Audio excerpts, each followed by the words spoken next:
Hi guys, tara at magluto po tayo nitong ating crispy pork adobo. Syempre, hindi mawawala yung ating yummy adobo sauce dyan. So, talagang pig try ko lang to guys kasi nakita ko to sa isang video at talagang parang bigla akong natakam. At syempre, pag may nakita akong or may napanood akong video na gusto kong tikman yung ganong pagkain, syempre lulutuin natin yan. And syempre, para malaman natin kung talagang masarap nga ba yung ganitong luto. So, ayan na nga guys. So, kung makikita nyo, talagang crispy talaga dyan yung ating pork and yung ating sauce dyan is malapot. So, tara na guys at samahan nyo po ako magluto and enjoy watching na rin po. So, kung bago pa lang kayo sa aming page, huwag niyo po sanang kalimutan mag-follow or mag-like para palagi po kayong updated sa aming mga bagong video na i-upload. So, tara na guys! So, yun na nga guys. So, ayan yung ating pork dyan. So, ang ginamit natin is liempo. Meron tayong 1 kilong pork liempo.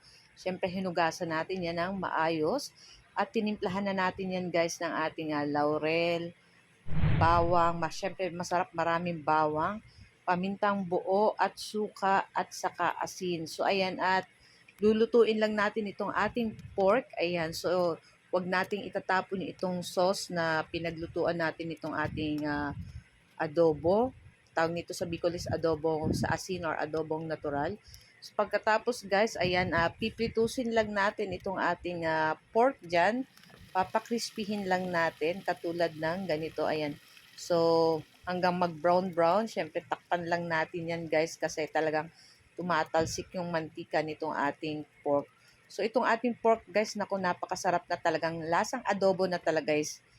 Talagang adobo yung lasa niya syempre. And ang pagkakaiba lang is naging crispy itong ating pork.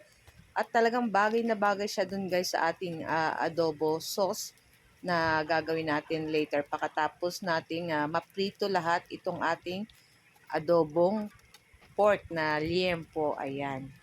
So, napakasarap nito guys. Kaya kung ako po sa inyo, try nyo na din po itong lutuin at talagang magugustuhan to ng inyong pamilya or lalo na ng inyong mga anak. Ayan. Siyempre, medyo ingat-ingat lang po sa mga taba. Ayan. Yung ganito pong liempo is talagang medyo marami-rami yung taba. Pero okay lang. Basta konti-konti lang po pag kumakain tayo. Lalo na kung medyo may edad na tayo. So, ayan, at naluto na natin lahat yung ating pork liempo. Ayan, naprito na natin lahat. So, ito yung ating sauce kanina.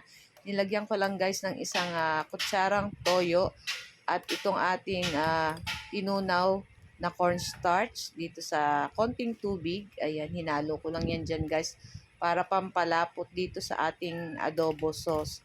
At maglalagay nga po pala ako dyan ng konting sugar. Ayan, para maging bas. Konting-konti lang guys. Hindi nyo malalasahan yung tamis dito. So, maalat at maasim-asim pa din. At syempre, ma-garlic yung ating adobo. Kaya talagang super yummy. So, ayan na nga. At malapot na itong ating sabaw. I-transfer na natin sa ating bowl. Ayan, na maliit lang.